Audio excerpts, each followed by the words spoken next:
is 1.2 express each of the following numbers as product of prime factors। तो ये हमने पहले भी सीखा हुआ है कि हम कैसे नंबर्स का प्राइम फैक्टराइजेशन करते हैं, कैसे उसे प्राइम फैक्टर्स में लिखते हैं। ठीक है, तो सबसे पहला नंबर हम देख लेते हैं। सबसे पहला नंबर दिया हुआ है 140। तो हम 140 को कैसे लिखेंगे, एक मिनट, ये क्वेश्चन हमें सॉल्व करने हैं। ठीक है, तो 140 को हम लिख लेते हैं। ठीक, अब हमें इसका करना है प्राइम फैक्टराइजेशन। तो प्राइम जब वर्ड आ गया आपका, तो मतलब आपको सिर्फ यहाँ पे क्या लेने हैं, प्राइम नंबर्स लेने हैं। तो 2 एक प्राइम नंबर है। ठीक है, तो हमने ले लिया। ठीक, नाउ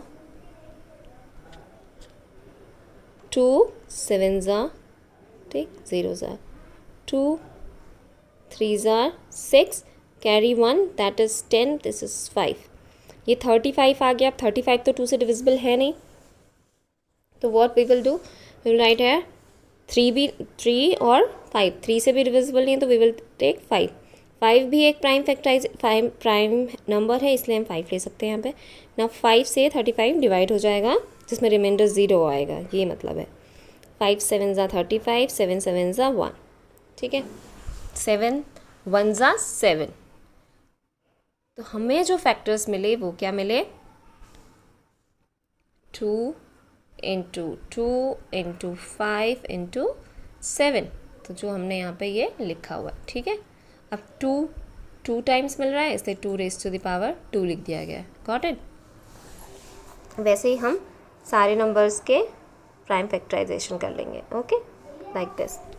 सपोज 156 है, अगेन 2 से डिवाइड करते हैं इसको। ठीक है, तो 2 7 ज़ा 14, कैरी 1, ये हो गया 16, 8 ज़ा। नाउ 2 से डिवाइड किया, 78 को क्या मिला, 3 ज़ा एंड दिस इज़ 18 9। अब ये डिविजिबल है किससे, 3 से। 3 1 ज़ा 3, 3 ज़ा, दिस इज़ 13 1 ज़ा। आप यहाँ पर देखो जितने भी नंबर आ रहे हैं सब क्या होने चाहिए, प्राइम होने चाहिए। यही है प्राइम फैक्टर्स के लिए प्राइम फैक्टराइजेशन। जो ये प्राइम लिखा हुआ है, सिर्फ फैक्टर्स नहीं लिखा है, क्या लिखा है, प्राइम फैक्टर्स। तो इसको ध्यान रखना है आपको। यहाँ पे 4 नहीं ले लोगे कि डायरेक्ट उठाया और 156 को 4 से डिवाइड करने लगे, नो।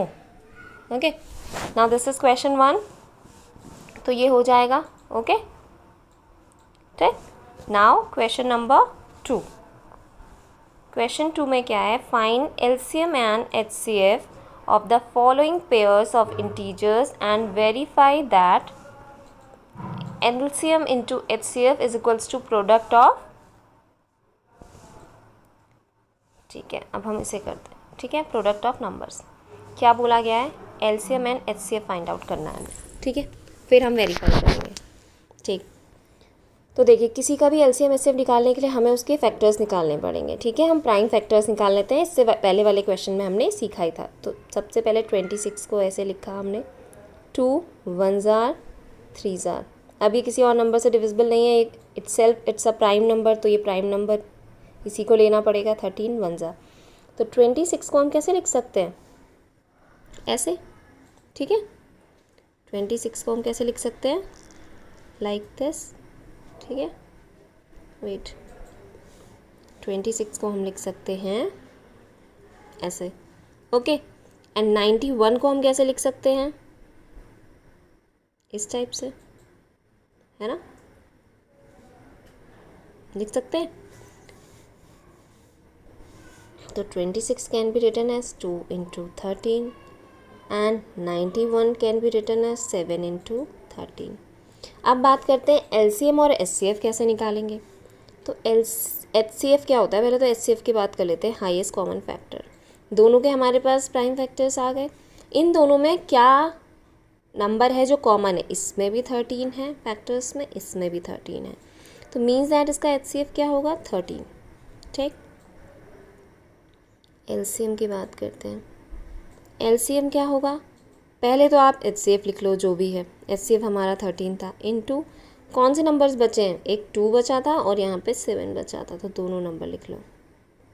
अब जो आंसर आएगा मल्टीप्लाई करके वो आएगा 182। तो ये है हमारा HCF। देखिए ये है हमारा HCF जो 13 13 दोनों में आ रहा है, और वट एवर इज़ लेफ्ट 13 तो है ही है, और जो बचे हुए नंबर है वो क्या हो गया हमारा LCM। ठीक, अब हमें जो वेरीफाई करना था वो वेरीफाई करना था कि LCM into HCF is equals to product of two numbers. इसका क्या मतलब होता है प्रोडक्ट का कि multiply of both the numbers. Numbers क्या क्या थे 26 और 91।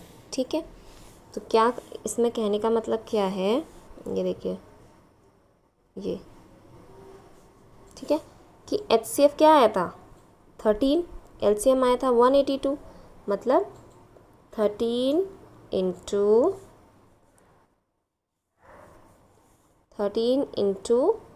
182 should be equals to product of both the numbers, ये दोनों।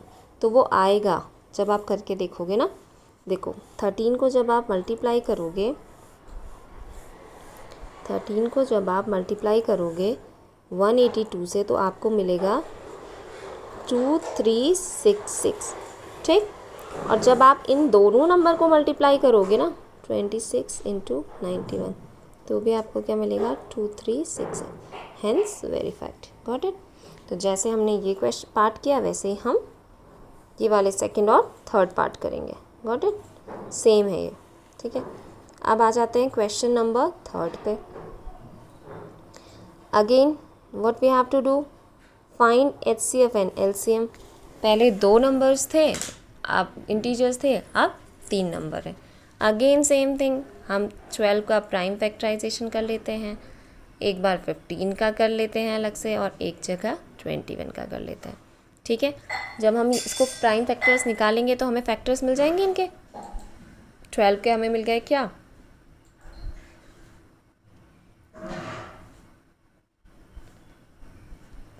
12 के हमें मिल गए, वेट, 12 के हमें क्या मिल गए, ये मिल गए 2 इंटू 2 इंटू 3, 15 के ये, 21 के ये। अभी भी अगर जैसे नहीं समझ में आया तो हम कैसे निकालते हैं, ऐसे 2 से डिवाइड करते हैं इसको, 2 6 जार, 2 3 जार, अब ये 2 से तो जाएगा नहीं, तो 3 1 जार, तो हमने लिख लिया इसको ये। ठीक है, ये हमने लिख लिया ऐसे। वैसे ही 15 के कर लेंगे, वैसे ही 21 के। अब जब हमें ये तीनों मिल गए तो हमें क्या निकालना है, HCF।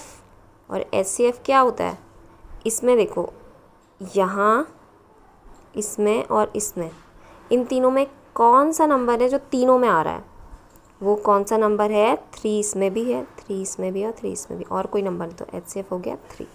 ठीक है, तो ये हो गया हमारा HCF। अब बात कर लेते हैं LCM की। LCM क्या होता है, जो भी HCF था 3 था, और जो भी बचे हुए नंबर्स हैं, 3 तो चला गया सब में से, अब जो बचा क्या था, इसमें 7 बचा था, इसमें 5 बचा था, और यहाँ पे 2 रेज़ टू द पावर मतलब 4 बचा था। तो इसको जब मल्टीप्लाई करेंगे हमें मिलेगा 420। तो ये हमारा आंसर हो गया। ठीक, अब ऐसे ही आप सेकेंड और थर्ड पार्ट करेंगे। Now question number fourth. Question fourth क्या है हमारा, वेट, क्वेश्चन फोर्थ है, गिवन दैट HCF, अब ये जो ब्रैकेट में लिखा है इसका मतलब क्या है, HCF ऑफ 306 एंड 657, इन दोनों नंबर की बात हो रही है। उनका HCF क्या है, 9 है, मतलब दो नंबर है, एक है 306 एंड दूसरा नंबर है 657। इनका HCF क्या गिवन है हमारे पास, 9। समझे क्वेश्चन। Then find LCM। जब इनका HCF पता है तो बताओ कि इन दोनों नंबर का LCM क्या होगा। तो हमने अभी एक पढ़ा था ना फॉर्मूला, हमने क्या फॉर्मूला पढ़ा था कि LCM into HCF is equals to product of two numbers. तो हम ये अप्लाई कर देंगे, that LCM into HCF is equals to product of two numbers. तो LCM क्या है हमारा, नहीं पता हमें, HCF क्या है, 9 रख दिया। प्रोडक्ट क्या है दोनों का, वो तो दोनों नंबर को मल्टीप्लाई करके निकल सकता है, 306 इंटू 657। तो आप एलसीएम को अकेले रहने दो और 306 इंटू 657 अपॉन 9, ये आपका आंसर आ जाएगा। ठीक है, देखिए ये फॉर्मूला था, सारी वैल्यूज़ रखी, एलसीएम हमें निकालना है, एचसीएफ हमें मालूम है, ये दोनों नंबर्स तो हमें मालूम है इनका प्रोडक्ट, तो एचसीएफ की जगह रख दिया 9। ठीक, now check whether 6 raised to the power n can end with the digit 0 or any natural number n। तो इसे समझते हैं। If any number ends with, पहले तो क्वेश्चन समझ लो। क्वेश्चन क्या है, check whether 6 raise to the power n, अगर कोई नंबर है 6 और उसकी पावर है 2 या फिर उसकी पावर है 4 सपोज, या 6 रेज टू द पावर है 3, कुछ भी हो पावर, n लिख दिया गया ना यहाँ पे। ठीक, can and with the digit 0 और एनी नेचुरल नंबर n, क्या वो एंड करेगा डिजिट 0 से, ये हमें बताना है। ठीक है, अब देखते हैं ऐसा हो सकता है नहीं हो सकता। ठीक, तो मान लो मैं एक एग्जांपल ले लेती हूँ, मैंने सोचा, मैं समझती हूँ कि 6 की पावर मैं ले रही हूँ 2, तो क्या होगा, क्या वो 6 इंटू 6 कभी भी 0 पे एंड होगा? 6 6 36 हो गया, तो 0 तो नहीं आया, लास्ट में नहीं आया। अब मैं ले लेती हूँ 6 की पावर, क्या 6 की पावर ले लेती हूँ 4। ठीक है, तो क्या आएगा 6 इंटू 6 इंटू 6 इंटू 6, यानी कि 36 इंटू 36। जब मैं मल्टीप्लाई करूँगी 6 6 36, लास्ट में 6 ही आएगा, 0 तो आ ही नहीं सकता।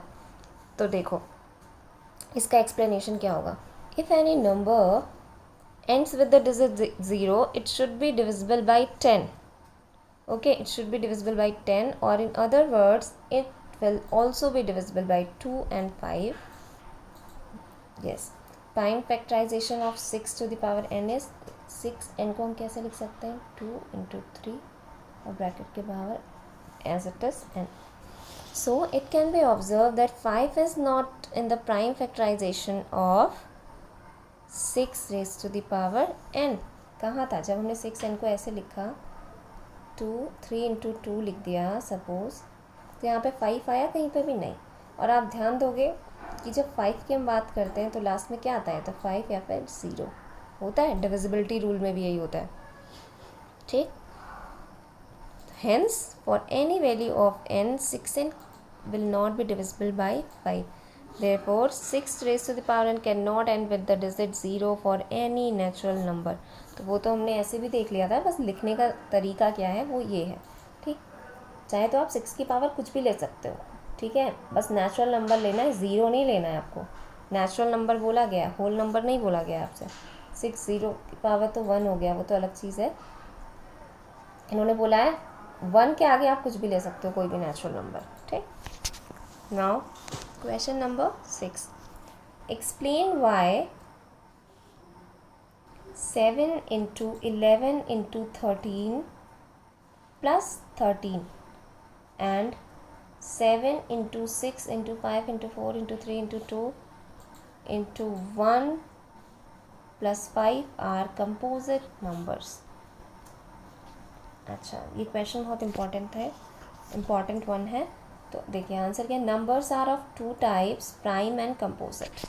अब हम 2 टाइप के प्राइम नंबर्स क्या थे, जो सिर्फ अपनी टेबल में आते हैं या फिर 1 की टेबल में। अगर उसके फैक्टर्स की बात करें तो एक वो नंबर खुद ही अपना फैक्टर है और दूसरा 1 सपोज, और जो बाकी जो बचे नंबर हैं वो क्या होते हैं, कंपोजिट नंबर होते हैं।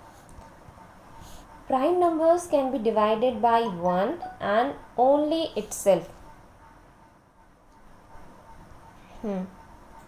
whereas composite numbers have factors other than 1 and itself. Suppose 4 is a composite number. Smallest composite number कौन सा है हमारा, 4 है, क्योंकि उसके फैक्टर्स सिर्फ 2 नहीं हैं। देखो 1 भी उसका फैक्टर है, 2 भी है और 4 भी है। How we can write it, 1 2 into 2। लिख सकते हैं। 3 मिल गए हमें। 3 क्या है, एक प्राइम नंबर है, तो इसके फैक्टर्स क्या होंगे, या तो 3 होगा और एक 1 हो जाएगा। It can be observe 7 into 11 into 13 plus 13 is equals to, हम कैसे लिख सकते हैं इसे, हम यहाँ से 13 कॉमन ले लेते हैं, ले लिया हमने कॉमन, ब्रैकेट में क्या बचा 7 into 11 plus 1 is equals to, इन दोनों को मल्टीप्लाई किया 77 प्लस 1, सॉल्व किया 13 को 78 से मल्टीप्लाई किया, क्या हो गया, दैट इज़ 13, और फिर लिख लिया हमने 13 इंटू 6, ठीक।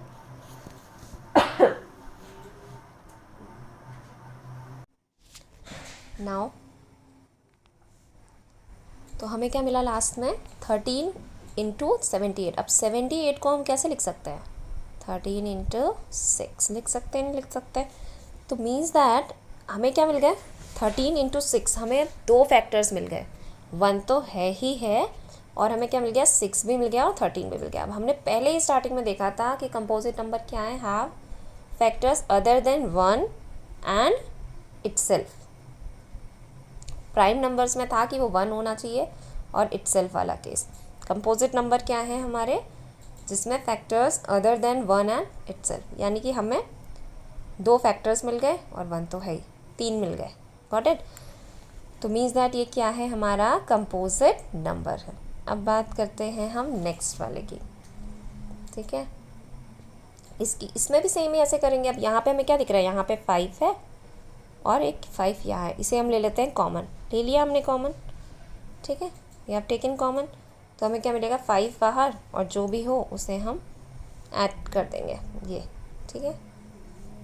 नाउ लास्ट में हमें मिला 5 इंटू, ये मिला 5 इंटू 1008 प्लस 1, कितना मिला, 5 इंटू 1000 है। अब इससे ज़्यादा ये फैक्टराइज नहीं हो सकता है नहीं, बट फिर भी हमारे पास कितने फैक्टर्स हैं, 1 तो है ही, फिर 2 फैक्टर्स हैं और 1 है, तो ये भी हमारा कंपोजिट नंबर है, क्योंकि यहाँ पे हमें मोर देन 2 फैक्टर्स मिल रहे हैं। 2 का मतलब है एक जो नंबर है वो अदर देन 1 एंड इटसेल्फ, तो means that this is a composite number.